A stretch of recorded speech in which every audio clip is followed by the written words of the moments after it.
gagal di sisi yang lain. Nah, inilah kerepotan sebagai gereja. Gereja yang selalu merasa luar biasa, tetapi di mata Tuhan ternyata bukan saja biasa, tapi sudah jadi masalah. Ya. Nah, itu sebab sekali lagi saya ingatkan betapa beratnya untuk menjadi orang Kristen seperti apa yang Tuhan mau. Kita buka Efesus pasal 2 ayat 1 sampai ayat yang ke-7. Kita akan membaca bagian ini secara bergantian. Saya baca 1, saudara 2, hingga selesai ayat ke-7 dari Wahyu pasal yang kedua.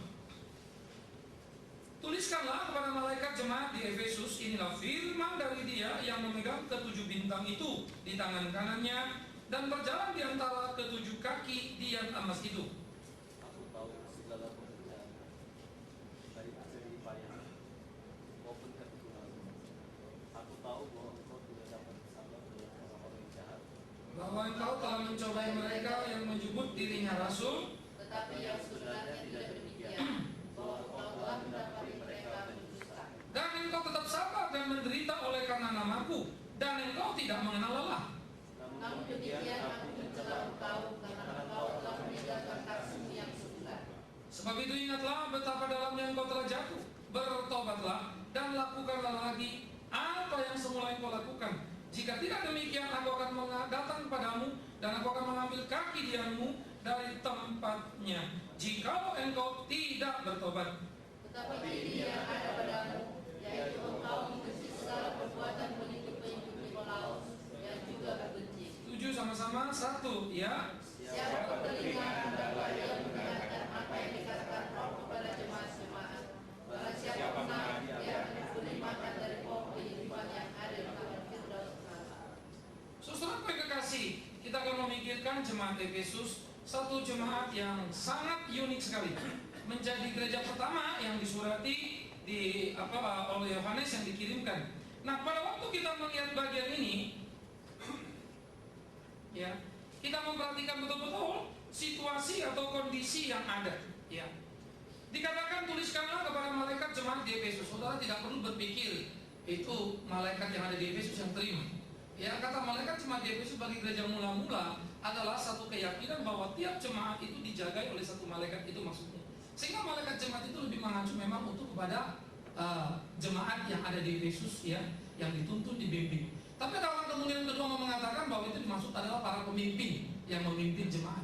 Tetapi apapun itu artinya itu tidak terlalu aneh pada konteks waktu itu. Jadi saudara tidak perlu memikirkan malaikat yang di surga. Ya. Nah, kemudian dikatakan inilah firman dari Dia yang memegang ke-7 bintang itu di tangan kanannya, berjalan di antara ke-7 kaki dian emas.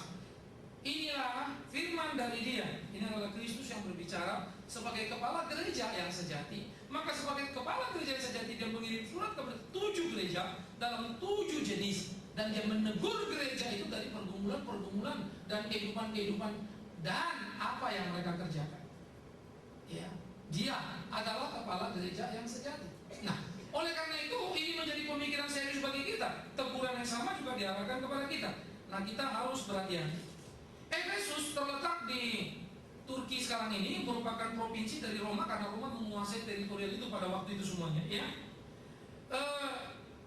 kalau sekarang itu ada di pantai barat. Budi, untuk yang berikut kotanya tolong isu nanti ya, di scan langsung bisa ditunjukkan, gitu ya. Cukup maju pada waktu itu, bahkan waktu itu saja sudah ada jalan yang lebarnya 27 meter yang dipagari dengan tiang-tiang terbentang dari kota menuju kepada pelabuhan yang menjadi pusat kegiatan ekspor impor. Zaman dulu kalau jalan 27 meter, saudara bisa bayangkan. Wow, itu luar biasa sekali loh. Ya, luar biasa sekali dan hebat sekali. Nah, ini yang kita mesti pikirkan. Ya, nah jadi itu suatu kota yang sangat modern, satu kota yang cukup bagus. Di Efesus banyak sekali terdapat gedung-gedung teater, pemandian. Jadi pemandian zaman dulu air panas itu dialirkan ya. Jadi ada kolam-kolam, sehingga kalau kita mengenal sauna, terus Yasuki, Yasuki. Ya, kalau kita ke Java, kalau kita ke hotel kita jacuzzi ya. Itu semua ada sebetulnya. Kalau saya pikir-pikir, saya masuk, kalau saya lagi inap di hotel gitu ya, terus berenang sebentar, masuk ke sauna, keluar lagi, terus sudah jacuzzi sebentar, balik lagi. baru kemudian beres masa pikir-pikir apa sih unggulnya ini, apa hebatnya. Zaman dulu orang sudah punya. Bahkan air zaman dulu itu adalah air yang ada mengandung belerang yang cukup sehat sekali. Ya, terus batu-batu alam itu pun ya kalau kita injak itu bagus. Jadi sudah terpola sedemikian rupa ngetapnya. Kalau sekarang kan semuanya apa namanya ini marmer begitu ya, malah tidak bagus, flat sekali, rata sekali. Jadi sebetulnya keunggulan itu luar biasa. Ya, kita bisa melihat ada hal-hal yang hebat yang mereka sudah kerjakan. Ya, teater-teater yang sangat terkenal itu ada di Turki. Sisa satu ada di Israel ya, di Kaisaria itu saja sudah hebat sekali. Kita melihatnya wow gitu ya. Tapi itu tidak ada apa-apanya dibandingkan Turki. Masuk lagi Yunani malah lebih gila lagi, sangat artistik sekali. Karena pusat arsitektur atau apa memang kan dari Yunani semua. Ya, masuk ke wilayah kekuasaan Roma dan Roma membangun style. Maka mirip-mirip nanti. Yang baik di Turki maupun yang di Israel maupun yang ke Yunani gitu ya. Tinggal mana yang lebih tua. Ya. Nah, 3 kota ini memang menjadi cukup penting pada waktu itu. Nah, saudara, tetapi di kota ini juga sangat terkenal dengan Dewi Diana atau patung Artemis disebutnya ya. Dan ke kota ini seringkali jual patung-patung yang patungnya Artemis itu.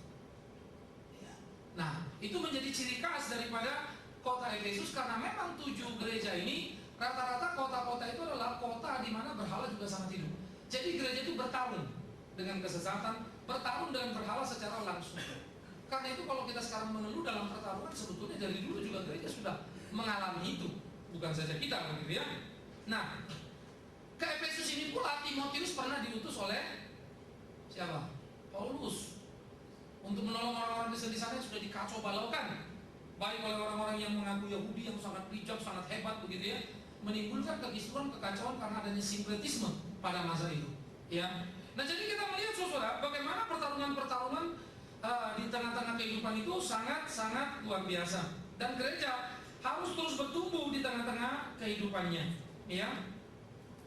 Jadi dia berjarak kira-kira kalau Yohanes dibuang di Patmos itu 60 mil 90 km kurang lebih ya.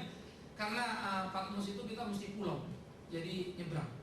Ya, itu kalau Juli masih oke, biasanya September gitu itu wah ombaknya kuat sekali.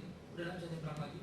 Ya, jadi dari lokasi itu 60 mil. Nah, kita melihat bagaimana kemudian Patmos dari Patmos ini Yohanes mengirim kepada 7 gereja yang ada di pinggiran atau di pesisir-pesisir pantai itu. Situ letaknya begitu ya. Tapi itu juga jadi sangat representatif. Nah, mari kita mulai memikirkan apa yang dikatakan tentang gereja ini, ya. Nah, dikatakan inilah firman dari Kristus, kepala gereja yang sempurna, kepala gereja yang sejati. Dia lebih daripada gereja. Karena itu sebenarnya bergereja itu tidak mudah ya. Kalau kita memulai sebuah gereja dari nol, kita berhasil membangunnya, rasa kepemilikan kita besar sekali ya. Hah? Besar. Besar sekali. Saya sadar betul, saya pun begitu. Karena itu saya menciptakan sistem. Baik di Paman, baik di Mika, khususnya di level pembina, itu adalah orang-orang yang bisa ngomong sama saya. Artinya yang berani mengkoreksi saya. Ya. Saya tidak akan memilih orang-orang junior yang cenderung mungkin akan mengiyakan saya, sungkan untuk ngomong sama saya. Karena betul-betul kita nanti bisa salah kaprah mendesain semuanya. Sampai kita bisa kejeblak begitu. Maka di dalam bagian seperti ini kita ingat betul bahwa dia adalah pemilik gereja yang sejati. Ya, dialah sang kepala itu. Lalu dikatakan berjalan di antara gerejanya karena memang dia hadir di sana.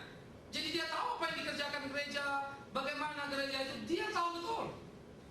Padahal gereja seringkali berperan seakan-akan Tuhan tidak tahu apa yang terjadi di situ. Ya. Kita mulai memikirkan misalnya ketika kita merancang sesuatu, ketika kita membuat kepanitiaan, ada yang mau kerja, ada yang nggak mau kerja, ribut sana, ribut sini. Coba kita pikirkan, aneh sekali. Kalau kemudian kita minta untuk diperhatikan, minta untuk dipahami tanpa belajar, mau memahami, Tuhan ada loh di sana. 7 gereja ini banyak babak belunya, ya. Tetapi menurut saya masih ada yang mereka kerjakan rata-rata. Di dalam teguran ini ada pujian Tuhan, walaupun besar kecilnya memang sangat variabel. Nanti pas sesi terakhir, sesudah semua 7 saya akan menunjukkan badan, gitu ya. Pujiannya apa, marahnya apa, perbandingannya bagaimana. Kira-kira kita di mana? Nah, itu perlu kita pikir. Nah, jemaatnya. Hinos, tidak ada yang dia tidak tahu. Ya, nah maka itulah Tuhan sang kepala gereja ada hadir bersama jemaatnya. Dia bukan kepala gereja yang meninggalkan jemaatnya. Maka Tuhan Yesus kan sudah mengatakan, akulah gembala yang baik, bukan gembala upahan. Dia gembala yang baik yang memberikan nyawanya bagi orang kepunyaannya. Ia tidak pernah melupakan itu, ia melakukan itu. Nah, apa yang Yesus ketahui tentang gereja Efesus? Kita akan lihat, saudara yang kasih. Yang pertama, dikatakan Efesus itu adalah gereja yang bekerja dengan jerih payah. Mereka orang luar biasa, kasih tenaga, kasih waktu. Wah, kalau kita lihat, gila ya, luar biasa. Ya, saya berani bilang kalau saya kerja tidak pernah hitung waktu. Saya paling gelisah untuk meninggalkan satu gedung pertemuan walaupun saya bukan panitia sebelum semuanya beres. Itu jadi kebiasaan saya. Untuk kemudian dia tungguin semua, liatin semua. Lalu saya rasa gelisah kalau saya pergi sebelum semua beres. Nggak ada urusan saya mesti ngawasin misalnya, nggak perlu terlalu seperti itu. Tapi itu kebiasaan, jadinya nempel. Ya, maka saya bisa membayangkan mereka ini. Kenapa sampai ditegur ya? Saya pun bisa ngerti. Karena saya pun di dalam kerja keras itu seringkali harus ditegur Tuhan. Kalau saya mau mengintrospeksi diri saya, kalau saya lihat ini salah, ini memang benar nih. Betul saya datang, betul saya waktu, tapi kadang-kadang saya kurang ini, kurang itu. Maka saudara-saudara, mari kita belajar. Tidak sedang menghitung apa yang kita kerjakan, tapi belajar menghitung apa yang belum kita lakukan. Karena apa yang kita kerjakan sudah seharusnya. Om Kristus kepala gereja sudah kerjakan, kok kita kan cuma ngikut ngulang aja. Tapi yang belum kita kerjakan apa? Karena memang harusnya kita kerjakan. Nah, itu yang kita belajar. Itu yang kita perhatikan. Nah, oleh karena itu yang kedua menjadi menarik adalah ketekunan mereka dalam memegang kepercayaan kepada Kristus. Sekalipun mereka menghadapi ancaman yang serius, ajaran-ajaran yang salah, tapi dikatakan mereka tidak mengenal lelah menghadapi kesesatan. Mereka terus berjuang. Saudara, saya pengen tahu siapa di antara kita lebih militan dari saksi Yehova? Yang mau ketok pintu, datang ke rumah-rumah, menawarkan Injil dalam tanda petik yang diyakininya. Bisa besok balik lagi, udah diomelin, balik lagi. Hebat sekali. Coba pikirkan, militan loh, mau memenangkan jiwa itu, padahal nggak kenal, bisa dimati. Ya, tiap Sabtu kita ada pelawatan. Sudah berapa lama mati, sekarang dihidupkan lagi gitu.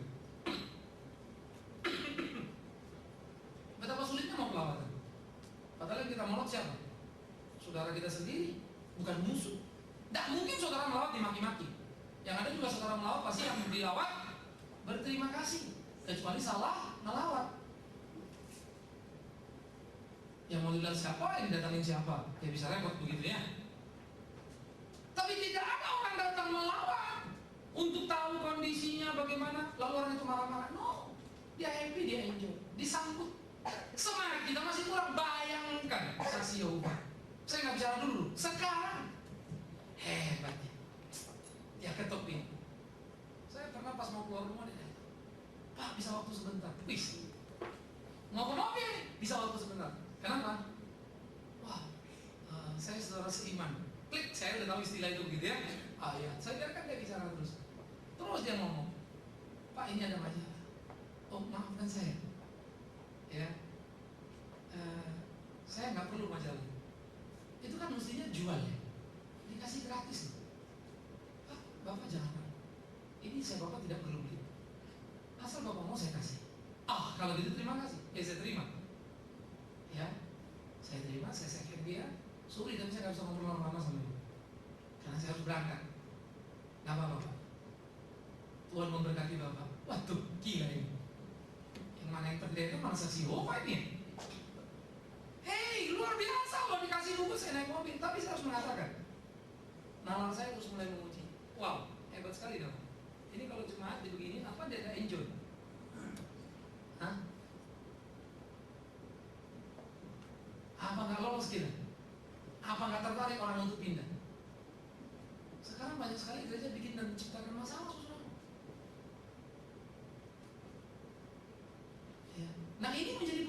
pergumulan kita mestinya kita perhatikan. Sehingga bagaimana kita melengkapi diri kita perlu belajar.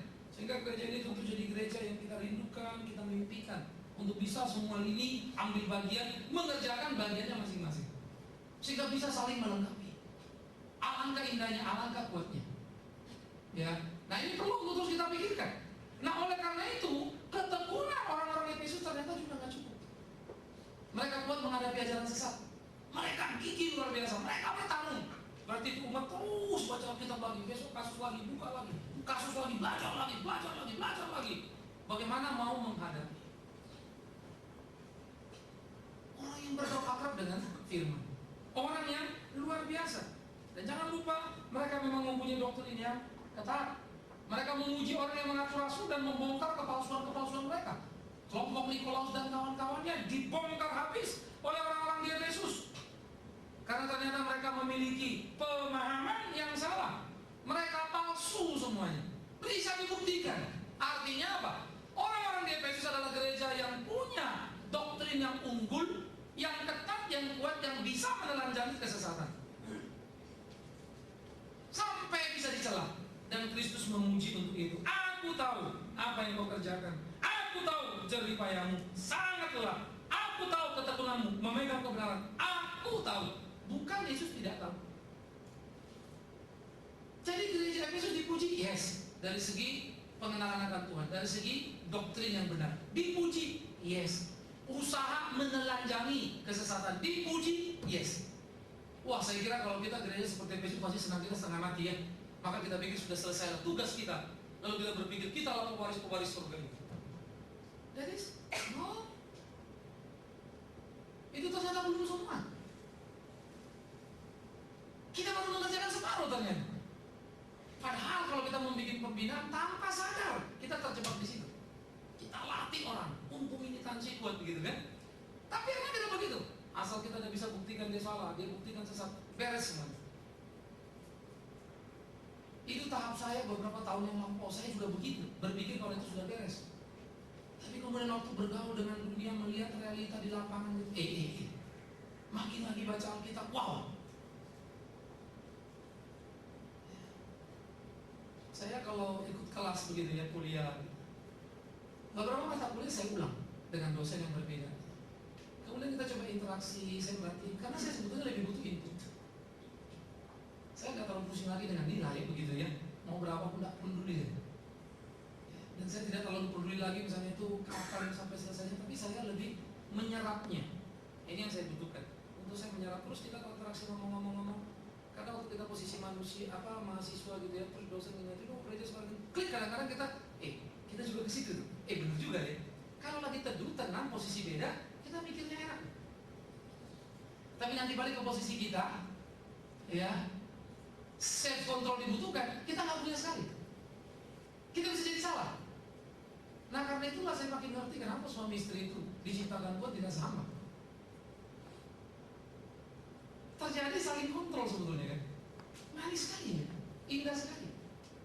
Terjadi saling koreksi satu sama lain, sehingga untuk menggapai bagaimana kesatuan diciptakan dalam perbedaan, sehingga itu jadi semacam latihan di dalam rumah. Kalau kita yang dua berbeda ini bisa memahami, bisa menerima, bisa menghargai, mudah keluar, mudah dengan orang lain. Kalau tidak tentu menjadi sulit. Nah ini pertarungan. Ya, itu pernik yang harus kita jalani. Nah oleh karena itu saudara yang terkasih, Kristus tahu betul tentang Efesus, mengerti betul tentang Efesus, menghargai betul apa yang dikerjakan Efesus. Tapi Kristus sepertinya orang yang tidak pernah puas dengan apa yang kita kerjakan. Apa yang dikatakan? Mari kita lihat. Kristus mencela Efesus. Kehilangan kasih yang semula pada Allah, kehilangan kasih pada sesama. Ya, kita pakai istilah dua ini karena kita diingatkan, kasihlah Tuhan Allahmu dengan segenap hatimu, jiwamu, akal budimu, dan sesama manusia seperti dirimu sendiri.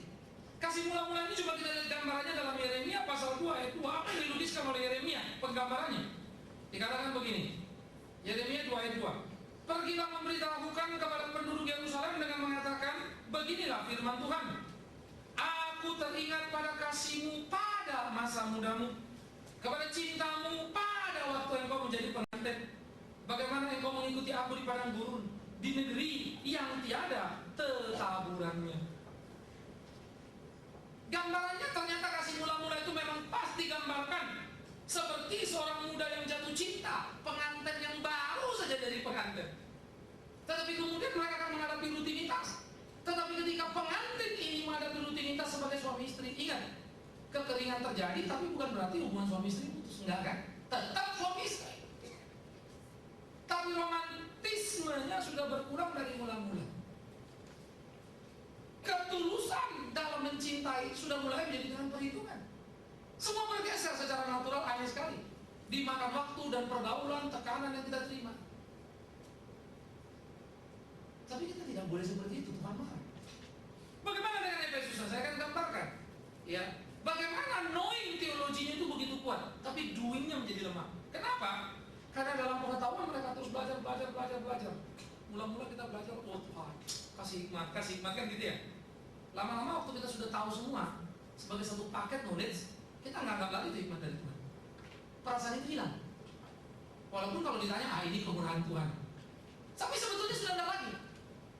Sehingga ini kemurahan Tuhan, ini hikmat dari Tuhan, itu sudah basa-basi. Yang berbeda dengan waktu semula. Saudara kalau pas baca, wah, baru saya ketemu artinya ini ya, kayaknya happy banget gitu ya. Terus belajar, udah tahu, jadi biasa. Kita pendeta-pendeta bahaya sekali. Ya, saya menjelajah khotbah, banyak sekali bidang yang saya khotbahkan. Tapi kemudian kalau saya duduk diam, saya pikir-pikir, berapa persen lah ya yang dari khotbah ini melakukan? Waduh, kaget deh. Berapa ya? Banyak lah sebetulnya hubungan saya sama Tuhan itu makin menempel, makin erat. Di dalam jam terbang semakin banyak khotbah ini. Jujur saja, kadang-kadang yang terjadi arus terbalik. Makin kita banyak khotbah, makin kita kasih, kebergantungan makin kurang. Maka jujur harus saya katakan, iman saya hidup dan makin menyala-nyala. Justru lewat kesulitan pergumulan yang dinikmati, baik lewat pelayanan ke desa, begitu ya, bukan khotbahnya. Reformata yang naik turun ini, gereja kita yang menghadapi ini dan itu yang kadang-kadang klik mengingatkan, iya. Ketika kita berinteraksi ke bawah dalam topik-topik yang sangat sederhana, ketika saya mesti mendengar ibu-ibu yang berkeluh kesah, klik saya sadar. Sembari nyetir orang ngomong, Pak begini, Pak sulit begini, sembari nyetir. Bisa setengah jam handphone-handphonean untuk dia konsultasi. Baru saya lagi pikir berapa banyaknya orang punya problem, betapa beratnya dunia ini. Sehingga saya tidak boleh hanya terkurung pada diri saya kan begitu. Baru klik loh. Tapi maaf ya, bukan karena saya khotbah. Jadi itu bisa anti klimaks. Maka saya mulai membayangkan Efesus yang mungkin sudah konsennya hajar terus, sikat terus, telanjang mereka, gigi, semangat. Ini musuh kita. Yes. Tapi itu mereka lakukan semua. Mulai bergeser. Jadi knowledge itu milik diri, udah lari ke sana. Semua jadi serba pengalaman yang mereka kuasai. Sudah tidak culik lagi ke atas. Tuhan marah. Kalau Tuhan bilang hilang kasihmu, mana bisa kita bilang, oh enggak apa, memang mereka enggak mengasihi orang-orang yang jahat itu, tapi mereka mengasihi Tuhan. Omong kosong. Kita harus ingat saudaraku, saya suka apa yang Yesus katakan dan itu ukurannya pada diri saya. Bagaimana kau bisa bilang kau mengasihi Tuhan yang tidak kelihatan? Saudaramu yang kelihatan saja tidak bisa kau kasih. Orang di depan matamu tidak bisa kau kasih. Maka saya berani berkata, dalam soal kasih saya masih amat sangat perlu belajar. Kenapa? Karena saya belum bisa nikmat, enjoy mendoakan orang yang memfitnah saya. Jengkel dia. Kalaupun doa kadang-kadang gak terlalu ikhlas. Ya Tuhan tolong ampuni gitu ya. Tapi kalau dia jatuh ke debu, pak, tetap aja syukurin dulu. Kan gitu ya. Tetap saja kita menikmati itu. Yes. Syukurin baru tahu rasa loh kan. Rasanya itu kayak ada sesuatu yang exciting banget kita dapatkan. Padahal mestinya kan saya nggak boleh loh. Maka di situ saya selalu berinteraksi dengan diri sendiri. Salah. Tapi itu juga membuat saya semakin mengerti. Memang betul hebat kasih Kristus di kayu salib. Karena kalau saya nggak salib, Mungkin kelompok akan berkatakan lindungi mereka, tapi yang menyalibkan aku, wow, lain lagi juga. Tak sanggup saya mengatakan kasihlah mereka karena mereka tidak tahu apa yang mereka perbuat. Sekalipun dalam doa saya bisa doakan itu, tapi maafkan saya, kata-kata aku tidak sama dengan hatiku. Efesus ditegur, Efesus dimarahi. Padahal Efesus sudah giat, Efesus hebat dalam pengetahuan, tapi kasih itu mulai hilang. Sehingga pada waktu dia mengantar orang berdosa dan dosanya orang berdosa, satu paket semua disikat sekaligus. Tuhan benci kepada dosa orang berdosa, tapi Tuhan mencintai orang yang berdosa. Dosanya yang Tuhan benci, makanya Tuhan mau mati di kayu salib untuk menghancurkan dosa itu dan mengambil orang itu. Kalau kita kan lain ya, susah banget bisa-bisa udahlah paket hemat sekaligus ya. Benci dosanya sah orang-orangnya, sikat sekaligus habis beres. Kita gampang sekali. Maka untuk menantang orang sebetulnya gampang ya. Tapi bagaimana memberikan dia kebenaran sekaligus menarik dia jujur saja, saudara, tidak gampang itu. Tak gampang. Karena itulah kita perlu terus berdoa dan ingat dalam hubungan kita dengan Tuhan. Dan ketika kita gagal, ya kita mesti berseru lagi. Tapi kalau kemudian kita nikmati bagaimana bisa menelanjangi kesalahan orang, itu terus, wow, kita jadi arogan. Pasti kita rasa kita paling hebat, paling luar biasa. Berlarut-larut itu kan terjadi pada orang Yahudi. Satu kali Yesus pernah menyindir para orang, ingat ya waktu Yesus mengatakan apa? Seperti kalau ada orang rumah sudah dibersihkan, terus tidak diisi, ya kan akan kotor sekali. 7 setan 7 kali lipat dibilang masuk. Itu kan banyak mengganggu sebetulnya. Ya, saya agak bisa menikmati satu pemahaman. Memang itu menjadi satu sindiran menggambarkan hari Taurat. Jadi ada banyak kisah-kisah di kalangan orang Yahudi itu menceritakan tentang sesuatu tempat yang kalau sudah dibersihkan harus dipakai. Kalau analogi kita juga betul ya. Kalau rumah kita punya rumah kosong sama rumah dipakai, mana lebih awal? Yes. Kalau nggak dipakai, waduh bisa kacau-kacauan itu, bisa rusak semuanya. Tapi kalau dipakai lagi, karena keberadaan kita, kehangatan dari tubuh kita, atmosfer itu menciptakan kemungkinan yang sangat berbeda dengan lingkungan yang ada, termasuk serangga dan lain-lain. Ketika kita nggak jadi berbeda, pasti rusak sekali. Nah itu mengatakan kepada orang-orang Yahudi yang dulu mengerti Taurat itu, tapi kemudian tidak pernah membersihkan dirinya ini untuk hubungan dengan Tuhan, jadi dia kayak rumah kosong yang diisi sampah 7 kali lipat lebih parah. 7 itu kan selalu menggambarkan sempurna, hebat, jadi sempurna kerusakan mereka. Dan betul sekali mereka menyalibkan Yesus sebagai bukti kesempurnaan kebobrokan. Jangan main-main loh. Maka ketika itu menjadi rutin saja, yang hajar sana sikat, lalu kita pikir kita paling benar, makin tenggelam, makin tenggelam, makin tenggelam. Tanpa sadar kita sudah jadi Tuhan. Bukan saja kita bilang orang itu salah, ke neraka dia. Apa yang tidak jadi hak kita pun bisa kita ambil. Itu kecenderungan gereja tipe Efesus, bisa mencelakakan orang. Dia ke neraka, dia masuk sama Yesus. Padahal tugas kita adalah memberitakan kebenaran. Masuk neraka apa enggak itu hak Tuhan. Kita tidak bisa mengatakan seorang masuk neraka atau tidak, karena terlalu banyak ruang di mana dia bisa kembali ke jalan Tuhan. Saya tidak percaya Yesus. Memang orang tidak percaya Yesus masuk neraka, tapi selama orang itu hidup tidak berhak kok mengatakan dia ke neraka. Nah kalau terakhir mau mati dia bilang Yesus ampuni aku, mau apa dia? Saya kira kalau penyamun itu kita gambarkan orang yang jahat banget gitu ya, yang masuk ke Firdaus sama Yesus itu. Emak bapaknya juga udah jengkel sama dia kali ya. Anak, wah kau ke neraka kau. Tahu orangnya ke surga, bapak emaknya yang ke neraka. Cuma ngewalatin anak terus kan begitu. Tidak pernah bisa menikmati bagaimana mendidik membimbingnya.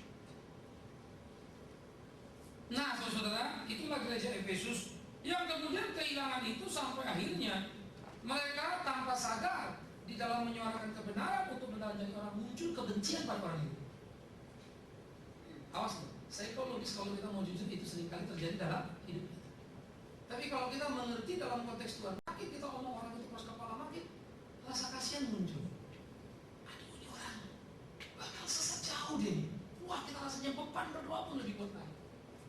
Kalau itu yang kau rasakan dalam hidupmu, indah sekali. Karena memang seharusnya itu yang Tuhan mau. Ya. Mari kita lihat gereja Efesus. Kita bandingkan dengan diri kita atau gereja. Gereja Efesus itu adalah gereja yang kuat, ya, dalam soal doktrinnya, ya, bahkan mampu bertahan dan melanjangi dalam sesat. Hebat ya. Tapi lemah ketika doktrin itu menjadi segala-galanya ukuran hidupnya. Ia mengabaikan doing theology. Doktrin itu adalah knowing theology, tapi doingnya nggak boleh dilepas. Nah itu yang sebetulnya dikritik oleh Yakobus pada orang Kristen di masanya Yakobus. Yakobus bilang kamu Kristen hebat ya, bilang iman, omong kosong itu kata Yakobus. Kalau tidak ada perbuatan, iman itu apa? Mati. Tapi yang dimaksud Yakobus bukan mengatakan perbuatan yang membuat orang beriman atau selamat. No, Yakobus ingin mengatakan orang beriman pasti berbuat. Orang tidak berbuat itu sama saja orang tidak beriman. Itu namanya iman yang mati itu. Nggak ada iman. Nah itu bahasa gampangnya. Kalau kamu beriman pasti kamu berbuat. Maka kita nggak perlu teriak saya beriman, saya mencintai. Udahlah. Ya. Tapi perlu kamu melakukannya. Karena itulah bahasa yang paling mudah dimengerti. Makanya Yakobus bilang kan ada saudaramu mau pergi terus bilang ini musim dingin, bawa baju dinginnya dipakai, perjalananmu jauh loh. Ya kesannya itu sekian jam. Jangan lupa bawa makanan. Semua diomongin tapi satu pun tidak dikasih. Buat apa ini? Saya geli satu kali waktu ya. Saya klep jantung itu tahun 99. Saya mesti ke Alor. Banyak yang telepon. Udah jangan berangkat, jangan gini, jangan. Satu lagi bilang udahlah. Kalaupun kamu harus berangkat ya kamu bawa teman. Gitu. Saya pikir itu advice paling bagus gitu ya. Cuma yang jadi masalah, siapa teman yang mau bawa? Dan dari mana tiketnya? Kan itu persoalan. Kalau dia bilang, lo cari teman lah, gue yang beli tiket. Wah, itu is oke banget gitu ya. Ini saya disuruh bawa teman, tapi tiketnya nggak dikasih. Pusing kepala saya. Nah, saya mau ngajak orang lah, tiket saya aja dikasih orang. Tentu saya mengerti itu ide bagus. Masalahnya, dari mana dia? Ya, saya nggak punya duit. Saudara, ini kita seringkali menjadi salah. Doing apa knowingnya kita senang, doingnya. Tapi kadang-kadang orang yang malas belajar bilang udahlah, buat apa belajar ini? Yang penting saya mengasihi Pak. Omong kosong juga. Apa yang kau lakukan tanpa sebuah pengetahuan? Pasti salah. Karena melakukan apapun harus dengan pengetahuan. Maka apa yang kau lakukan itu benar. Maka doing dan knowing itu tidak boleh dipisahkan. Maka doing theology, knowing theology harus ada. Pengetahuan di mana kita belajar, mengerti, menggali, baca Alkitab harus diikuti dengan perbuatan. Kita melakukan apa yang Tuhan mau di dalam hidup kita. Nah pertanyaannya sekarang, mari kita periksa. Nah, saudara, pertanyaan pertama, saudara punya doktrin pengetahuan Alkitab beres apa tidak? Nah, ini kita mesti mikir dulu. Ya, kalau misalnya kita bicara Kristus, gampang ya.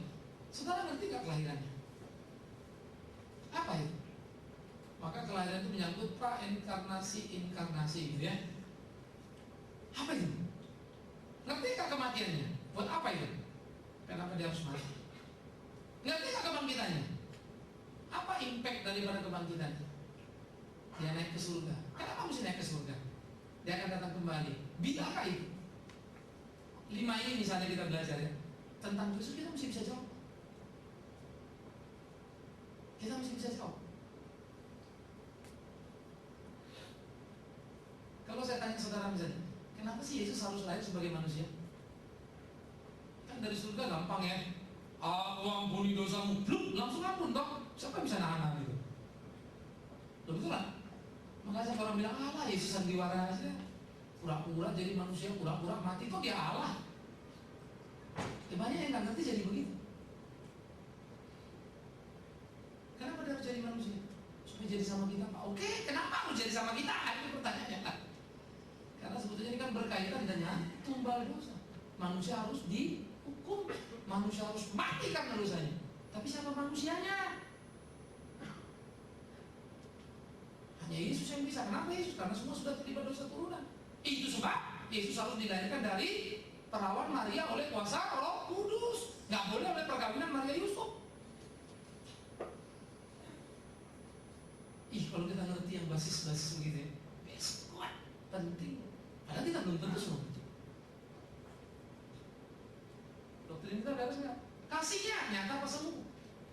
Yang repot, doktrinnya beres nggak? Enggak Pak, kasihnya semu Pak. Buset dah. Kalau gitu lengkaplah sudah kan? Untuk menuju jurang kesalahan. Doktrinnya beres nggak? Beres Pak, kasihnya semu. Ini oke lah, kita belajar perbaiki. Terus. Bisa nggak Bapak kasihnya nyata, tapi doktrinnya kurang baik? Encim-encim itu nenek-nenek itu nggak tahu apa-apa itu. Lu gua aja ditanya kristologi bingung deh. Kristologi yang mana ya Pak Bikman? Rempeyek apa pecel? Ah, lu hubungannya apa? Tapi dia baiknya luar biasa, hatinya tulus. Saya kira janda miskin itu kalau kita ajak berdebat sama ahli Taurat itu pasti bingung. Janda miskin, yang dia tahu cuma satu, Allah itu baik dalam hidup saya. Saya harus baik sama dia. Ah, lu sederhana banget. Saya sering dengarkan kalimat-kalimat yang lugu-lugu gitu. Saya pandang, hebat ini ibu. Ya, saya paling senang kalau tante-tante Bikman, gini, tante doa ya, kamu maju terus. Bagi saya itu lebih hebat itu daripada dosen saya ngomong, Pak Bikman, maju terus. Yang nenek-nenek ini lebih saya nikmati. Saya tahu getaran suara itu, wajah itu, mata itu begitu tulusnya, berasa loh. Rasanya luar biasa. Dia dengar saya khotbah, saya yang khotbah, tapi dia mengekspresikan kasih yang luar biasa. Hebat ya. Mungkin kita akan bisa berkata, Mother Teresa banyak doktrinnya yang salah, tapi maafkan saya, dia sudah melakukan apa yang harusnya dilakukan oleh seorang anak Tuhan. Maka kadang-kadang saya bingung lihat orang Kristen habis waktu hantam sana hantam sini, kerja enggak? Nah ayo kita menghantam kesesatan tapi menunjukkan kebenaran dalam demonstrasi perbuatan supaya orang tahu, oh ini yang benar, modelnya ada. Nah saudara, saya harap ini menjadi pemikiran-pemikiran kita pacu ya. Jadi coba pikirkan diri saya kayak apa. Nah disinilah kita coba nanti, Pak apa sih maksudnya doktrin itu mesti gimana sih begitu ya. Apa yang mesti diukur dari perbuatan sehingga saya bisa bilang saya ini kasihnya nyata atau semu, doktrin saya ini benar apa enggak. Oke, kita akan masuk ke situ. Kalau saudara nggak tahu, jangan sungkan-sungkan, tanyakan saja begitu ya. Untuk mempertegas, ragu-ragu, tanya juga. Malu nanya, tulis.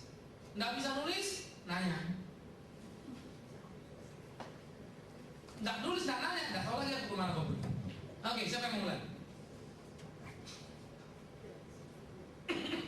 Silakan. Siapa punya tisu bisa pinjam satu? Pinjam. Kalau ada tisu. Ya, yang mau mulai siapa?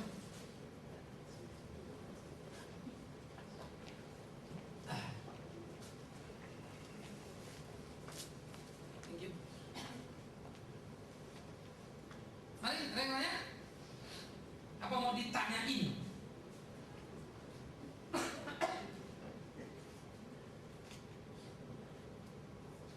Ya, Pak. Lari sendiri. Gimana kalau jual permata kalau lambat gitu? Ya. Jadi dari penjelasan ada mengenai penjelasan bahwa Paulus merintis pelayanan ke sana ya. Kemudian terbentuk di Efesus itu. Yang saya mau nanya, kalau tadi dari secara singkat saya menangkap bahwa kehilangan kasih mula-mula. Nah sekarang faktanya, jadi saya berpikir bahwa kalau gitu di Turki itu dulu ada sebagian jemaat, katakanlah Turki yang sekarang ini, dulu itu jemaat pengikut Kristus itu banyak, tapi faktanya sekarang justru Turki itu menjadi negara muslim. Ya. Misalnya itu apakah karena ada momentum apa ya? Padahal di waktu pertama mulai masuk ke berhadapan dengan pengikut paham ATB dan sebagainya. Tapi ini sekarang apakah kasih bulan-bulan kemudian ada momentum yang istimewa sehingga mereka justru banyak yang berpaling, justru meninggalkan Kristen itu bahkan menjadi muslim. Ya, secara merata dulu Eropa itu, gereja itu dulu satu ya, gereja Roma menjadi pusat teritorial. Eropa itu ada tapi belum masuk itu kan, masih kecil sekali. Terus dalam perkembangannya ketika gereja yaitu Konstantin bertobat, ya kan, terima Tuhan, itu mulai membesar. Tapi kemudian kan kemarin gereja mengalami perpecahan, jadilah blok barat timur dulu, ya, itu kira-kira abad ke-4.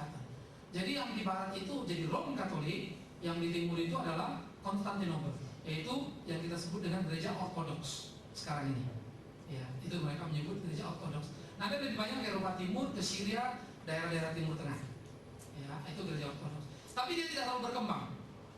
Rom lebih berkembang, yang Eropa ini, khususnya Eropa Barat, terus berkembang kuat. Nah, waktu berkembang kuat terjadi tarik menarik. Pertama, kerajaan menguasai gereja. Ya. Nah, yang kedua kembali terbalik. Jadi negara gereja. Gereja menguasai negara. Negara gereja. Tadi kan gereja negara. Nah, jadi waktu sudah gereja menguasai, ini di dalam zaman kepausan.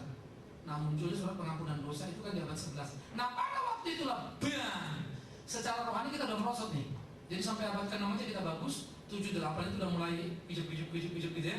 Terus abad 11 itu kita udah dihantam oleh Polos, munculnya para pemikir-pemikir, terus berkembangnya juga natural teologi dari Augustinus begitu. Ini udah ada pengaruh. Nah, tapi pada saat itu Allah mengalami kebangunan, kerajaannya makin bersinar. Di bawah Sultan Salahuddin menyerbu, Yerusalem jatuh. Oke, semua dikuasai oleh Sultan Salahuddin. Masuk lagi ke Turki, kuasai lagi. Nah, di Turki kemudian muncullah kerajaan Islam dengan kaisarnya yang sangat terkenal, Ottoman, temannya atau saudaranya Big Man. Nah, kemudian ini babak belur, jatuhlah ke tangan. Datanglah dari Eropa, kirim, jadilah perang salib. Para Crusader berperang, tapi utama konsentrasi merebut Yerusalem. Yerusalem bisa direbut, tetapi sudah tidak semua lagi. Gitu. Jadi hanya Yerusalem kembali lagi oleh para Crusader, perang-perang salib ini. Nah, di situ terjadi. Nah, tetapi kemudian ke depannya lagi nanti kerajaan Islam mulai menurun lagi. Nah, ini kerajaan-kerajaan mulai muncul, jadi mulai lebih terpecah-pecah lagi. Kalau dulu kan Roma menyatu, karena mulai bisa sampai ke Marinya terus dijajah gonta-ganti deh itu. Karena Eropa sampai Eropa pun ada perang kan. Belgia pernah perang juga sama Prancis, revolusi Prancis ya. Itu kalau kita ke Brussels ada satu tempat di sini Napoleon perang segala macam. Ya, jadi itu pecah-pecah akhirnya. Nah, Eropa jadi kerajaan-kerajaan sendiri dan saling perang. Sehingga gereja nggak bisa lagi memimpin kur. Kepausan mulai makin kendor. Ya, sampai abad 16 itu terjadi reformasi kan. Nah, jadi sebetulnya di abad 11 sebelum abad 11 dari 6 sampai 11 itu rata-rata seluruh gereja Eropa itu sudah mendingin. Nah, itulah bahayanya kalau gereja sudah terlalu kuat powernya. Power pada tangannya ini. Balik lagi ke zaman ahli Taurat. Andai kata Yesus datang pun waktu itu sudah pasti disalibkan lagi. Andai kata ini kita berandai ya, Yesus datang. Kenapa Bapak ngomong gitu? Ya lihat aja John Huss. John Huss mengkritik Paus. No. Waktu Paus bilang the infallibility of Pope itu dicanangkannya ketidakbersalahan Paus. John Huss itu profesor, doktor dari Ceko University. Maka saya kadang kagum ya. Ini orang kan punya masa depan bagus, teman raja. Dia tidak peduli. Raja bilang, please, John, tadi kalimatmu aku nggak bisa tolong kau. Tidak. Akhirnya dia tetap bilang, Paus bisa bersalah. Hanya Tuhan yang tidak bisa bersalah, hanya kita yang tidak bersalah. Paus tidak sama dengan kita. Habis itu disikat, dibakar hidupnya. Nah, jadi gereja udah belum Pak. Udah mungkin gitu. Abad 11 itu puncak kehancuran gereja. Tapi kekuasaannya memang kuat sekali, tapi sekaligus secara rohani wanjurnya jauh sekali. Surat pengampunan dosa diperjualbelikan itu kan sebetulnya akhirnya dapat dana untuk juga perang salib. Tapi kolusi dan korupsi di gereja pun udah gede. Jadi ada uskup masih umur 8 tahun beli jabatan. Ada uskup yang punya 2 teritori, padahal satu uskup 1 teritori gitu. Uskup Jakarta nggak bisa uskup Jakarta sekaligus uskup Bogor karena beli. Jadi gereja ada korupnya luar biasa. Indonesia ini kalah sama gereja waktu itu ya. Koruptornya itu gila-gilaan. Kekuatannya, kontrolnya itu luar biasa. Persis kayak komunis. Ini kita kejam, bengis. Kita mesti berani introspeksi diri kita. Komunis itu dinding bisa bunyi kan. Akhir-akhir gereja waktu itu begitu. Kita ngomong tuh dinding dengar. Pasukan intelnya itu luar biasa. Sadis. Jadi waktu Jesuit dibentuk oleh Loyola sebagai satu kontra reformasi, itu ratusan ribu orang mati. Jangan lupa loh, secara persentase tinggi sekali. Terjadi perang antara Protestan dan Katolik. Ngeri. Jadi gereja udah begini Pak. Jadi zaman Paulus agak jauh dengan zaman ini gitu ya. Udah makin kalau perdakan karma. Nah, kemudian nanti sesudah Salahuddin jatuh, direbutnya Yerusalem, dibangunlah Masjid Al-Aqsa. Nah, itu kan tadinya Bait Salomo.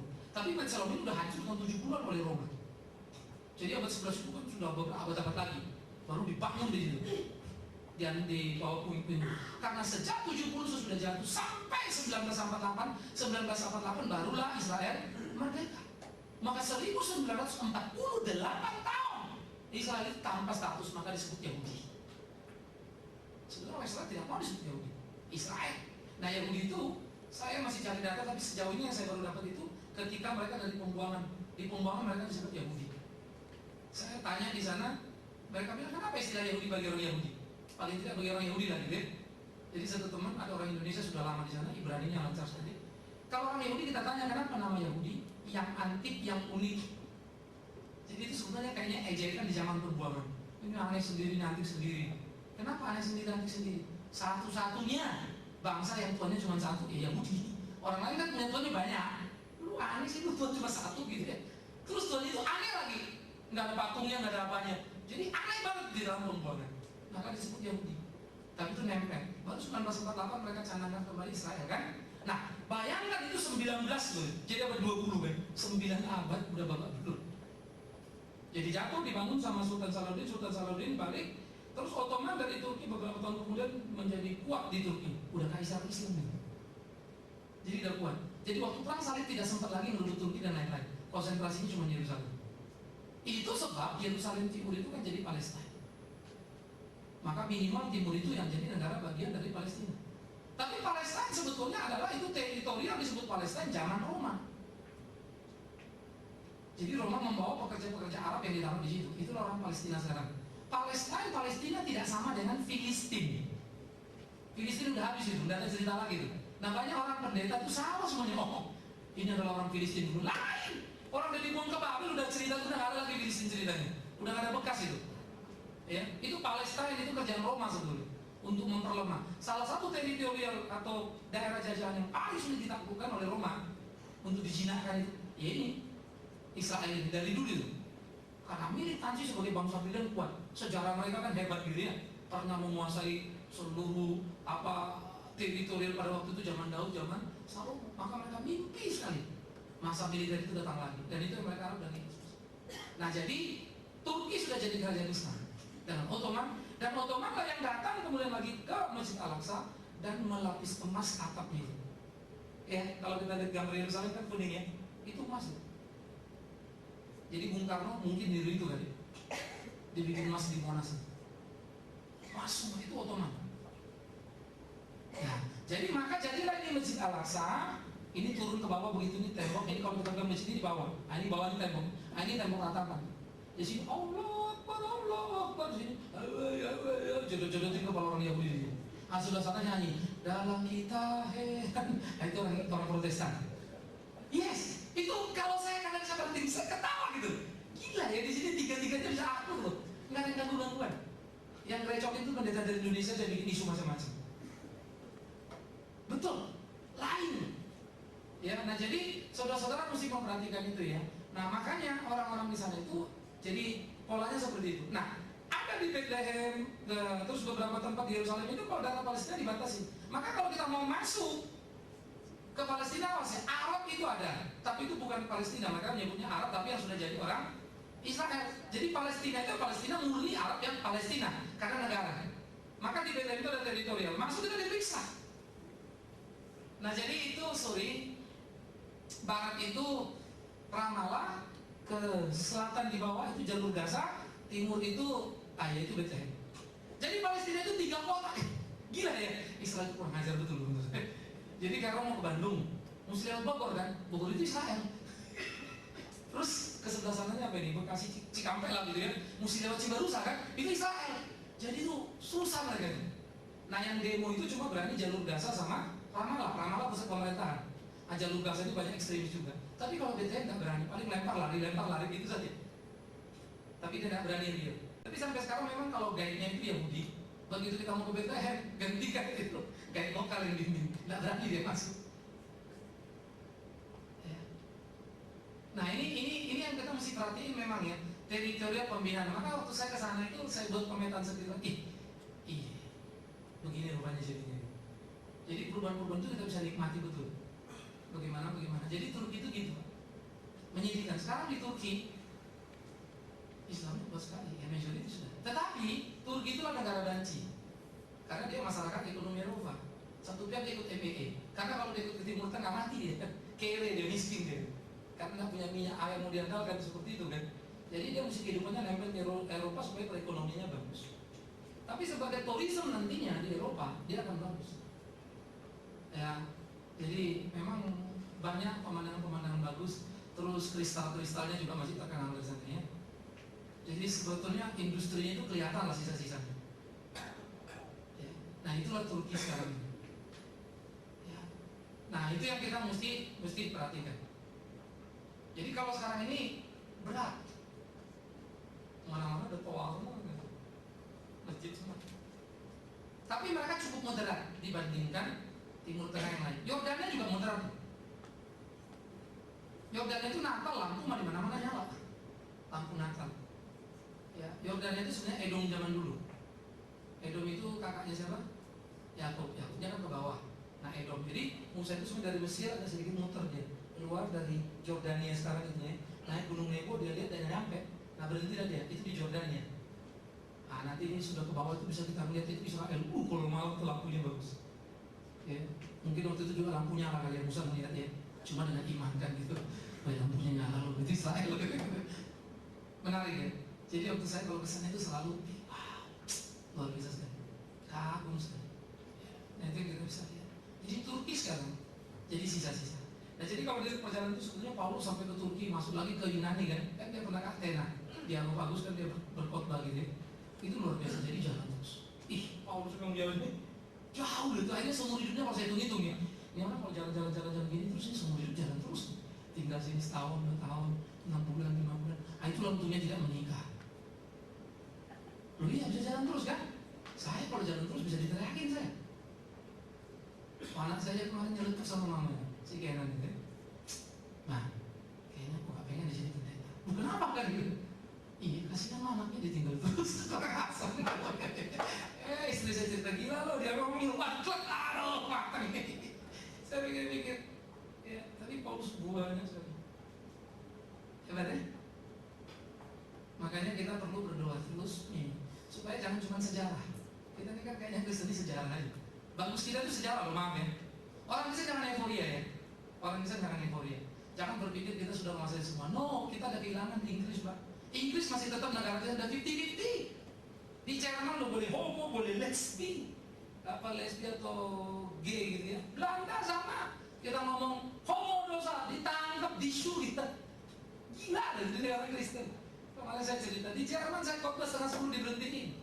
Hah, 9:30? Nah, sorry Pak, tadi lupa ngasih tahu di sini kalau tuh sampai 9:30. Loh kenapa? Ganggu sebelah. Karena kebetulan gedung kita tuh terbuka, modelnya yang ventilasi terbuka. Jadi kan kalau ini corong kan benar keluar. Nanti kalau sampai protes kita kena su. Di Jerman ya. Sampai saya ketemu ngomong. Kita bilang pelacur di Jerman di Belanda.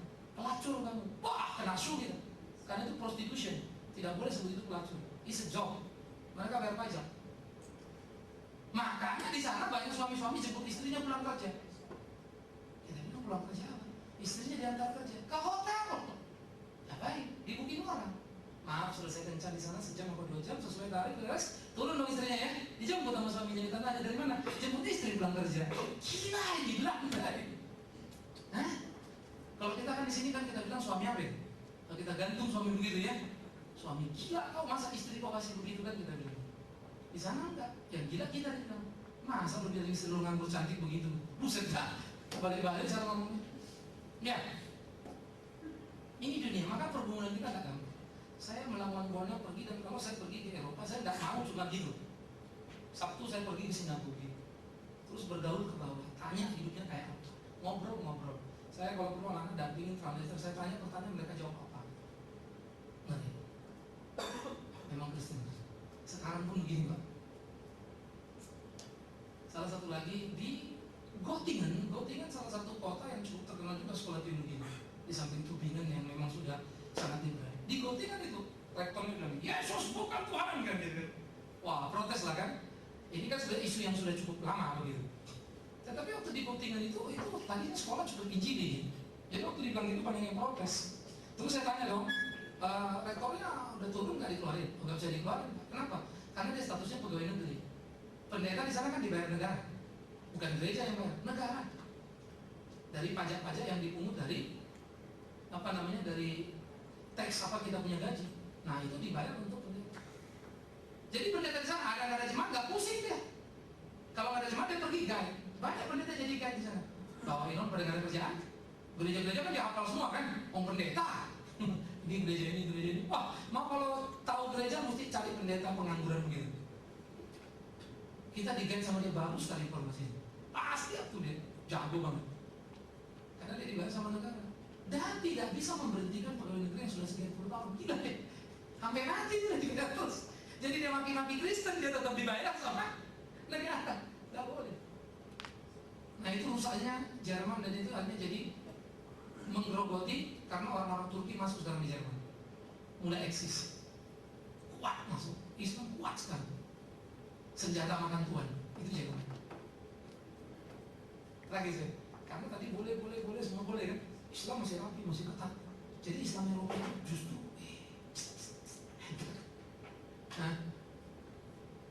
jadi memang serem. Jangankan di Turki sekarang, Jerman pun dijungkir balikin masuk kan. Jadi saya di Darmstadt itu, saya beberapa kali ke sana waktu pas kembali pergi ada nggak ada bangunan tanah kosong. Pas saya balik udah masjid, tapi itu masjid gila. 1,5 tahun mereka bangun besar, Turki semua di sini. Nah ya. Jadi Pak memang babak belum. Makanya kita jujur saja, kebanyakan sejarah gitu. Celakanya orang Kristen selalu seneng, bangga, hebat ya. Di Amerika juga kita babak belum. Belum. Yang ada kan tren-tren sesaat aja gitu kan. Acara TV, acara apa. Tapi sebetulnya realnya mah babak belum. Kita orang Indonesia ini terlalu naif menurut saya. Lihat orang Amerika berdoa, Datuk Black September dulu ya. Semua nangis-nangis, semua orang Amerika bertobat. Apanya bertobat? Habis itu balik ya homo lagi. Homo pun berdoa kok di sana. Karena gay, lesbi tidak dianggap dosa kan. Bagi mereka itu sudah normatif, itu udah gak ada masalah. Dia pun berdoa sama Tuhan Yesus. Pendetanya juga gay, kok bagaimana? Yang anak muda terus bilang, kalau begini aku kesana ini gitu ya. Cocok kayaknya nih, kalau di sini malah Pak bingung kita nanti gitu ya.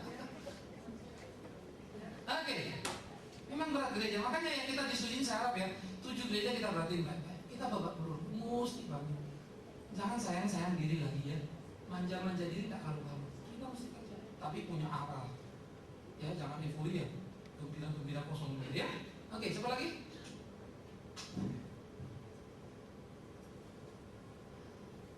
Anak muda. Siapa yang mau tanya? Ya, Herbert, silakan. Yang saya mau tanyakan, jemaat Efesus dikatakan bahwa secara knowledge, doktrin bagus ya. Apa yang menyebabkan bisa terjadinya misteri itu, sementara dikatakan juga mereka jeripayahnya, terus ketekunan, tidak sabaran terhadap orang sesat. Tentunya itu kan tindakan doingnya ya. Nah tentunya dinamika itu akan terjadi membuat satu emosi yang cukup bisa dinikmati. Lalu kenapa apa yang menyebabkan sampai dikatakan dia jatuh di dalam permasalahan kasih itu sendiri? Yeah. Apa yang misinya? Apakah elemen-elemen orientasi psikologisnya keliru atau kenapa? Bukan. Ketika kamu sudah menguasai satu bidang, pertama kali bidang itu exciting buat kamu waktu mengetahui. Saya tahu. Sesudah lama tahu itu biasa. Sudah nggak exciting lagi. Okay. Pertama kali dia mengerti penampilan Tuhan itu begitu. Lama-lama sudah dibiasa, sudah dianggapnya dia. Sama kayak pendeta dulu kalau mau berkhotbah, persiapannya. Pertama kali khotbah dulu, doa itu seminggu sebelumnya kan.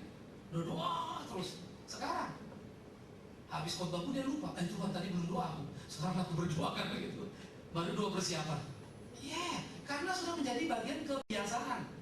Nah pepatah Cina bilang Allah bisa karena biasa. Nah ini nge-track. Jadi waktu dia biasa, lupalah bergantung ke sana. tapi semangatnya jalan terus seperti orang kerja keras. Memang mereka tipe pekerja keras, kerja keras terus kan begitu kan.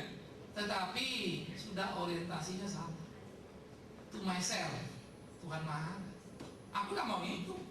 Jangan kau pikir kau bisa dengan kebisaanmu itu. Aku benci itu. Karena Tuhan kan paling gak suka kalau kita gak bergantung sama dia kan. Karena itu sudah jadi pengilahan.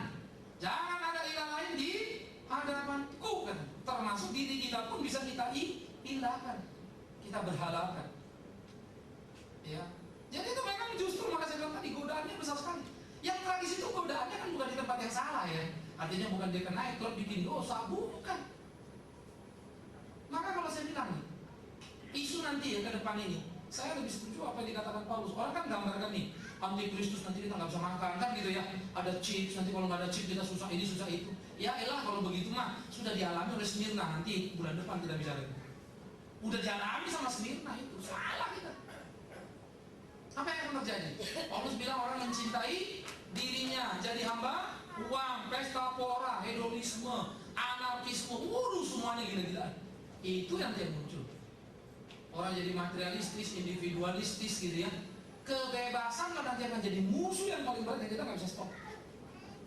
Maka free sex nanti udah gila-gilaan. Karena itu nggak bisa dicegah lagi. Ya, kenaikan homo akan makin meningkat, baik lesbi maupun gay. Dan itu sekarang bergerak, gitu. Nah itu makanya tadi kita bilang kehati-hatian yang harus kita jaga justru di situ, ya. Kita jangan sampai terbiasa lalu tidak lagi menikmati apa-apa. Jadi kehilangan kebergantungan sama Tuhan. Hanya cuma mampu mengantem, tapi tidak terikat ke atas. Dan itu amat sangat menakutkan. Itu sebabnya kalau kekalahan, kegagalan seringkali jadi guru yang baik ya. Nah betul kan? Kemenangan satu kali menyenangkan, 2 kali mulai melenakan, 3 kali udah mulai lupa sebetulnya dari mana menang. Coba lihat aja rata-rata orang selalu akan euforia. Kalau nggak kuat mentalnya gitu ya, coba Mike Tyson itu, aduh tragis. Kacang lupa kulit itu, kalau dia kacang tetap ingat kulit, sukses itu Mike Tyson. Kekalahannya lebih banyak bukan karena kebodohannya, tapi amarahnya tidak terkendali, hidupnya tidak terarah. Tragis ya. Kita kalau melihat dari speaker kemarin dikatakan tangkap narkoba itu, saya agak sedih banget ya. Dulu kalau ingat bertinju, beta ditolong Tuhan Yesus sih, kan gitu ya. Mananya kan gitu. Ya gitu selfie, mana Ambon ini. Begitu kan? Tapi sekarang sedih, euforia. Orang di bawah nggak bisa ke atas ya, di atas gedebuknya jatuh nih. Maka kalau mau naik selangkah-selangkah.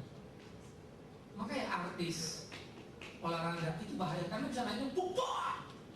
Main bola atau jago dibayar 100 miliar KPK. Gila, kita kerja jungkir balik dan dapat segitu. Owen itu, The Paper, Ray Ronnie juga sebentar lagi, The Paper, labil-labil begitu. Karena mendadak terlalu muda, umur masih 20 tahun, uang itu dalam angka 500M, 600M. Gimana sih? Nah, buat. Nah, itu juga sebetulnya makanya doktrin itu, jangan sampai kita berhenti terus-terusan belajar doktrinnya. Doing, nah itu balance. Kalau enggak, kita kejepit di sini. Mau doingnya udah susah karena kita akan membela diri lagi kan. Oh tidak, yang penting gini. Ya itu. Terima kasih. Tolong satu. Terima kasih kesempatan ini. Saya bisa tanggapi. Itu tadi sudah dikatakan bahwa doktrin harus beres atau tidak. Biasanya pada waktu pengetahuan itu kita terima doktrin tentang Allah atau tentang hal-hal yang ada hubungan dengan teologi ya, pada waktu itu semangat betul ada ya. Nah semangat betul ada, hanya kalau kita membahas tentang apa yang dikatakan tadi doing atau hal-hal yang ada hubungan dengan karakter, maka itu harus jelas dijelaskan. Misalnya tentang kasih, orang hanya memikirkan kasih secara global, bahwa kasih itu misalnya saya hanya mengasihi Allah dan manusia. Bagaimana saya bisa mengasihi manusia kalau saya ada kebencian, misalnya seperti itu. Nah, bagaimana saya menyelesaikan mengenai kebencian. Kalau saya nggak tahu bagaimana cara menyelesaikan kebencian. Jadi saya pikir kenapa kalau kita bicara tentang jemaat Efesus atau jemaat yang mengasihi Tuhan, yang kasih mula-mula itu hilang, itu bukan berarti semua jemaat itu mengalami hal yang sama. Tetapi kita tahu bahwa di dalam satu jemaat ada pemahaman yang mantap, ada juga pemahaman yang kurang, sehingga menanggapi akan kebenaran itu juga sangat tidak full. Ada yang full, ada yang tidak full. Nah, tentunya mungkin pemahaman karakter, saya pikir itu kurang dijelaskan di jemaat Efesus, sehingga kekuatan untuk menanggapi kasih atau hidup di dalam kasih itu juga agak kurang. Terima kasih. Oke. Jadi kita lari sekarang kepada karakter building gitu ya. Karena sebetulnya memang menarik saudara. Kalau kita lihat dalam Yesus, kalimat Yesus pun sangat-sangat sederhana saja. Baptiskan mereka dalam namaku, ajarkan mereka melakukan, kan gitu ya, kehendak. Tidak setiap orang menyebut namaku Tuhan Tuhan akan masuk ke surga, doktrin. Kecuali mereka yang melakukan kehendak Bapakku, perintah. Nah uniknya sebetulnya tidak ada satupun yang sangat kurang di Alkitab, karena sudah diperintahkan lakukan ini sama saudaramu, just do it, itu aja sebetulnya. Jadi dia bukan lagi sebuah kerangka pembelajaran, tetapi memang betul-betul harus dilakukan, karena doktrin itu bukan sekedar Kristus tentu ya. Yesus bilang kan, kalau tanpa pipi kanan kasih kiri, misalnya gitu ya. Kan jelas ayat itu gitu ya. Tapi kan kita nggak lakukan. Nah, kebetulan kita nggak suka melakukan, lalu kita berdalih kan. Itu kan cuma ilustrasi misalnya. Lalu penafsirannya sangat bergantung lagi pada selera yang kita yakini. Dari presupposisi apa kita mendekati gitu kan. Nah itu sebab sebagai gereja Tuhan Efesus ditegur Tuhan, lalu diminta Tuhan kembali kan. Tentu tidak semua orang Efesus rusak, tapi jemaat secara keseluruhan sebagai representatif itu sudah Tuhan mulai. Ya. Nah, itu sebab kayak kita begini. Mari kita bikin simpel, memang betul sekali. Kalau kita menghormati orang, nunggu apa mendahului? Menunggu apa mendahului? Mendahului. Tapi kalau kita lebih tua, menurut kita menunggu apa mendahului yang muda? Mestinya kan. Tapi kita apa? Menunggu kan. Maka kalau anak muda itu nggak hormat, kita apa? Marah kan. Anak nggak tahu diri kan gitu. Nah kita merubah nih apa yang Tuhan ajarkan dengan apa yang kita yakini. Lalu kita merasa benar memarah sama dia. Anak muda kurang ajar gitu ya. Orang Batak bilang tulang tidak dihormati. Bere apa kamu? Gampar kamu gitu ya. Kira-kira ya kurang ajar kamu. Tapi kalau tulang aja datang ke rumah Bere, kenapa Pak? Nangkap ya, omnya datang ke rumah ponakannya. Ya biarin ponakannya nyap-nyap karena kasih kan. Tapi kita berubah nih. Nah ini yang repot. Sehingga ada kebenaran tadi kan dalam tanda petik nih. Ada tanda ini kan. Sehingga tadi karakter tadi jadi macet. Karena ada pembenaran tadi nih. Ngapain saya mesti hormat? Bahkan saya lebih tua dari dia. Padahal ada kata nggak pernah bilang ya bahwa yang lebih tua harus nunggu yang muda. Saling mendahulukan. Kan gitu ya. Nah ini memang repotnya Bu. Banyak sekali dalam tanda petik nih nilai-nilai yang sebetulnya kurang pas sama kita. Nah itu yang paling kita rekam karena memang kita dibesarkan dengan nilai itu di rumah. Rata-rata ya kalau umum gitu ya. Tidak dengan nilai Alkitab itu. Gitu ya. Sehingga mestinya seharusnya tidak mungkin pengetahuan itu akan Alkitab itu membuat orang jadi sombong, nggak mungkin, mestinya. Makanya ada something yang nggak beres nih hubungan sama Tuhan ini. Karena rasul-rasul pun sama kok. Mereka berkotor tapi lama-lama iya, terus berubah gitu ya. Jadi memang betul sekali. Nah, tetapi memang dalam penerapan pengaplikasian yang kita sebut karakter yang diajarkan begitu ya, yang dilakukan, toh juga kita harus mengambil ayat Alkitab kan ya. Karakter ini harus begini, harus begini, harus begini. Nah misalnya kayak pemuda kita kemarin bicara jujur, besok mau bicara tanggung jawab, bicara apa. Yes, it's okay, penting sekali. Ini harus dikembangkan. Tapi basisnya tetap kepada kebenaran Alkitab. Nah, terakhir mungkin adalah kelemahan memang gereja kalau dalam masuk kerangka sekolah teologi ini, kita banyak sekali bicara sistematik teologi kuat sekali. Belajar etika pun seringkali adalah etika how to think-nya, tapi bukan how to use-nya. Ini memang jadi bahaya. Bagaimana cara olah pikirnya, tapi bukan bagaimana melakukan. Sehingga yang praktis memang kalau di sekolah teologi itu hampir nggak disentuh, dianggap gengsinya kurang.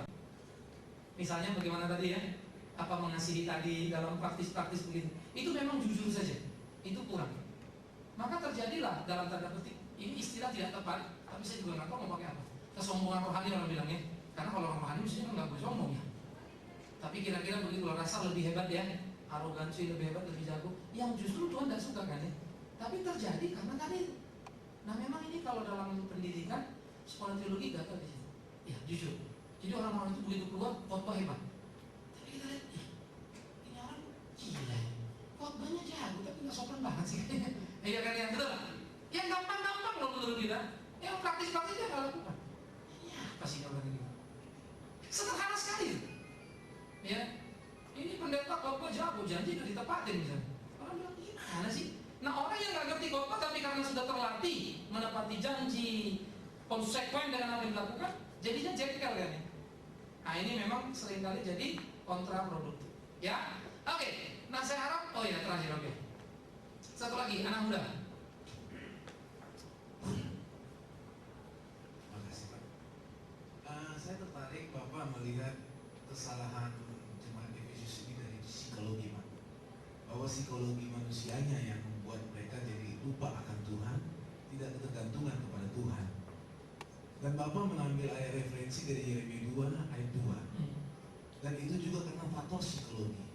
Tetapi kalau kita baca Yeremia itu lanjutnya, itu kemurtatan Pak, bukan faktor psikologi. Nah, jadi bisa dikatakan kasih yang hilang itu bukan faktor psikologi, tapi bertautan pada pengertian Tuhan tentang jemaat. Kalau memang faktor psikologi, memang kita akan menjadi manusia yang berada pada zona kenyamanan kita. Namun di sini kan kita bukan melihat dari sisi manusianya.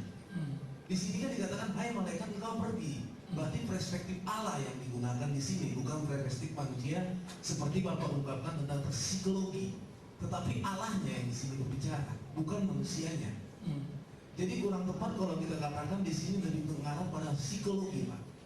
Tapi kasih yang di sini, saya belum dapat dari Bapak tadi pemaparan kasih apa yang dalam perspektif teologi atau Tuhan kita masih meraba ini Pak ya, masih meraba, kita belum tahu apa pikiran Tuhan tentang kasih yang hilang itu. Sampai sekarang juga para penafsir tidak ada yang bisa menemukan ini. Mereka hanya berupa tafsiran.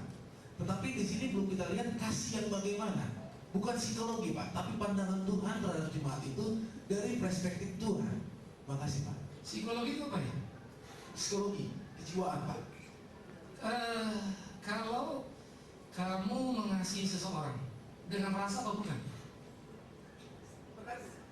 Nah, dengan rasa apa bukan? Tergantung Pak, situasional. Maksudnya? Situasional. Kalau kita hidup di dunia, kita berbicara soal dunia. Nah, waktu kita mengasihi, katakanlah pacaran. Nah, Oke, kamu jatuh cinta kan? nah, Dan kamu tahu dia beriman, baik kayak gitu ya. Lalu kita mengasihi orang lain, pasti beda rasa cintanya beda ya, sama perempuan sama orang lain kan. Saya lagi mau tanya itu psikologi bukan? psikologi situasional Pak. Apa itu ya? Jadi ketika saya mencintai seseorang itu saya butuh dia, maka saya menunjukkan perubahan psikologi saya. Bukan. Psikologi itu makanya saya tanya apa? Perasaan. Iya. Oke, kamu ikut Tuhan, gembira nggak? Happy. Itu psikologi bukan? Hah? Oke, nggak apa-apa. Ya, psikologi ilmu itu beda. Kalau kita bilang psikologi, ya kita nggak bisa pisahkan kita dengan perasaan psikologis kita. Tuhan memerintah, udah jelas sekali itu. Tuhan ngatur, jelas sekali itu. Kasih itu alamu, saya berdoa dengan air mata. Psikologis. Nggak bisa saya bilang ini teologis. Nggak ada itu gitu loh ya. Nah, psikologis itulah ekspresi rasanya. Kenapa sih orang ini bisa begitu gitu kan ya? Yang kita bisa paham dan yang kita bisa baca adalah dia mengasihi Tuhan waktu pertama kali, persis seperti orang Israel. Kasus Yeremia, kita ke bawah Tuhan perintah, yes betul gitu. Tapi cinta seperti pengantin muda kan gambarnya digambarkan ya. Kan kita nggak mungkin nangkap bahasa surga sana. Bukan itu mau apapun kita nggak akan pernah ngerti. Kalau gitu nanti komunikasi kita macet semua kan. Nah tapi Tuhan memberikan kepada kita satu rasa adalah seperti kau dulu waktu pengantin masih muda, kau saling mengasihi, makin tua kau makin kurang kan gitu. Karena orang sudah biasa sih. Itu natural. Ya, jadi yang saya mau bilang psikologi itu jangan dipisah dulu. Kita bukan lagi bicara ilmu psikologi. Ilmu psikologi itu baik pada dirinya, angsi sebagai psikologi. Yang masalah teori psikologi siapa yang kita pakai? Sigmund Freud kita tidak setuju pada bagian tertentu, tapi ada bagian lain yang dia katakan itu betul. Misalnya psikomatis yang diajarkan isbat, memang ada pola pada orang begitu. Ya, dan rata-rata di Alkitab itu rasul nabi punya penyakit dalam tanda petik. Bisa kita jelaskan Paulus yang kolerik juga tipenya, Petrus kolerik ya psikologis. Ya, nah semua pasti ada unsur itu, termasuk Adam Hawa waktu diciptakan. Keduanya telanjang tapi tidak merasa malu, psikologis. Jadi psikologis tidak sama dengan ilmu psikologi dulu, jangan buru-buru dulu ya. Nah itu tren yang berbeda. Nah waktu kita saat Tuhan mengasihi aku, mengasihi Tuhan, psikologis gitu loh. Ya jelas Tuhan yang mencintai kita. Nah yang kita maksud adalah semua kita sama ya. Dulu waktu bertobat pertama apa? Nyala-menyala gitu ya. Lama-lama kendor. Kenapa? Karena mulai lagi berhubungan sana, hubungan sini, budak-budak. Nah makanya kalau nggak jaga baik-baik kita kehilangan kehangatan itu, kehilangan gairah hubungan pertama. Nah itu Tuhan tegur. Kasih mula-mula itu apa? Yang kita tahu tidak dikatakan kasih pertama apa, betul. Tetapi jangan lupa Tuhan menguji mereka untuk doktrin dan benar dan segala. Nah kalau gitu apa yang salah? Betul dong? Masih pelayanan kok. Berarti bukan activity. Activity-nya masih jalan nggak? Masih mereka bersusah payah, mereka lihat. Cuma satu peluang yang bisa kita lihat, quality daripada activity. Maka itu kan dua, quantity activity-nya oke.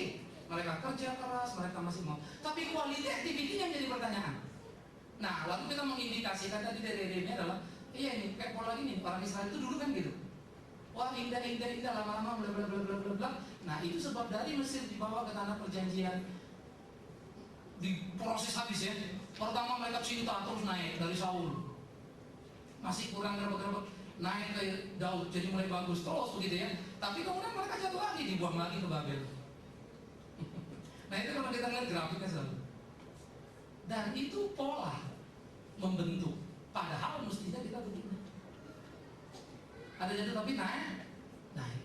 Israel sampai perlu Mesir tanah perjanjian, dibuang lagi Babel, pulang bangun tembok, nggak punya kerajaan lagi sampai 1948 ya. Nah jadi di dalam hal ini mungkin yang perlu adalah istilah psikologis adalah perasaan manusia. Ya itu yang kita maksud dengan psikologis, bukan ilmu psikologi. Nah ilmu psikologi adalah menerjemahkan seluruh aspek perasaan manusia, tapi based in teori siapa. Nah misalnya kalau kamu pakai teori Erikson ya, itu bicara tentang teori lingkungan ya, diyakini bahwa sebetulnya behavior itu bisa dibentuk. Satu karakter itu adalah lingkungannya baik, orang jadi baik, lingkungan jahat, orang jahat. Alkitab bilang nggak selalu gitu. Ada orang dari lingkungan baik jadi jahat, dari lingkungan jahat jadi baik, maka teori itu kita bilang gugur. Tapi bukan psikologinya yang salah, ngerti ya? Psikologis mah tetap benar, tapi teorinya dia salah terhadap realita itu. Ya, Piaget juga membicarakan tentang tangga penumbuhan moral gitu kan. Ada, tapi kayaknya kalau kita lihat dari segi knowledge, kita bilang nggak bisa, pengenalan Tuhan juga penting kan gitu. Atau Abraham Maslow dengan 5 piramidanya itu kan. 5 piramida adalah materi, security, love, self-esteem, sama self-actualization. Sekarang ditambah lagi jadi 7 di tengah-tengahnya, yaitu estetika ya dan filosofi. Jadi 7 tangga dia bikin. Tapi ternyata kalau kita bilang self-actualization yang digapai digambarkannya seperti Gandhi. Ternyata nggak selalu begitu, karena Gandhi pun yang tinggi itu, yang hebat itu, pernah menghina istrinya ketika ada orang-orang dari suku dia apa datang ke rumah dia, lalu mereka menghina. Maaf, kalau dulu kan orang nggak punya ke belakang apa namanya, kalau manggil kecilin pot, fish pot sorry ya. Itu pagi-pagi istrinya dipaksa untuk buang. Istrinya nggak mau, dia bilang dibuang. Dia suruh istrinya rendah hati tapi dia menghina istrinya. Di situ Gandhi itu down secara karakter dia, kok kelewatan loh begitu menghina istri gitu. Nah sampai itu jadi perdebatan dalam dunia psikologi. Nah maka secara teologi kita bilang nggak ada orang bisa menggapai titik paling tinggi kalau tidak kasih Kristus. Yang salah teorinya Maslow, gitu ya. Tapi pertumbuhan grafik kedewasaan itu betul, gitu loh. Tapi grafik yang kayak dia bilang nanti dulu yang nentuin apanya. Nah kalau Konghucu mengatakan berikan anakmu pengetahuan maka dia akan punya masa depan. Satu pihak Konghucu betul, karena konteks waktu itu orang semua main silat, sastrawan kurang. Makanya itu sastrawan itu dibilang pendekar tanpa pedang, karena memang betul. Tapi kemudian kita datang sekarang, ternyata pengetahuan itu tidak memberikan masa depan, karena dengan pengetahuan orang bikin nuklir. penting baru kita bilang kasih. Tapi awas, Konghucu tidak salah ketika mengatakan pengetahuan. Hanya saya pengetahuannya minus. Mestinya ada Lord of the knowledge, yaitu siapa?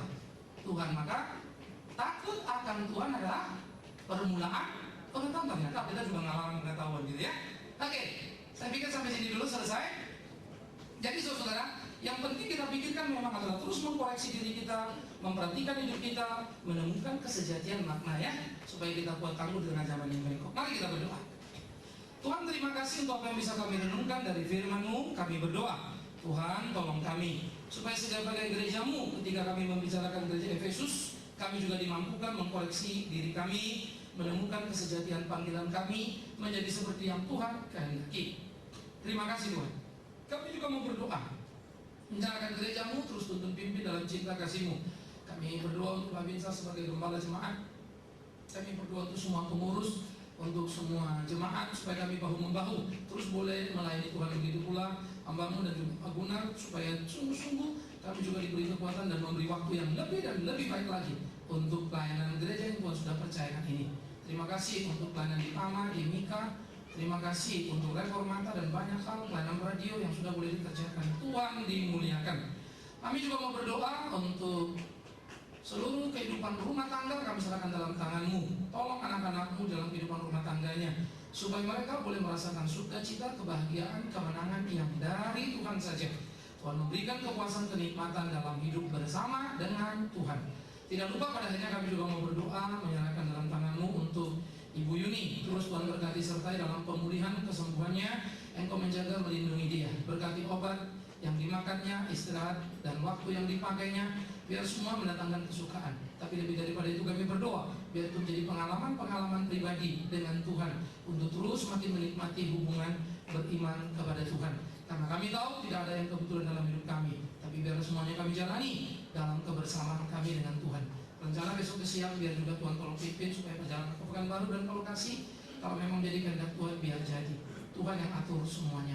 Akhirnya kami serahkan hidup kami dalam tangan-Mu, dan terima kasih pada saudara-saudara kami yang baru pertama kali hadir pada hari ini untuk beribadah. Berkati sertai mereka dalam kasih-Mu, puaskan mereka oleh kebenaran firman-Mu, dan Tuhan kembali mempersekutukan kami minggu depan dalam kesetiaan yang sama dan kesungguhan untuk boleh melayani Tuhan dan semakin bertumbuh dalam pengetahuan akan firman, tetapi tetap melakukan apa yang menjadi ketetapan Tuhan, sehingga hidup kami jadi hidup yang seimbang.